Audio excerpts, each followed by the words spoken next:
అవును, నేను లేనప్పుడు నేను తినను పడుకోను అని పట్టుకొని కూర్చున్నావంట ఎవరి మాట వినకుండా. ఏంట్రా అది?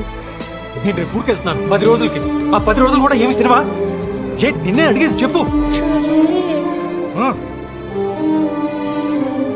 యాక్చువల్లీ ఏమైందంటే యాక్చువల్లీ ఏంటి చెప్పు.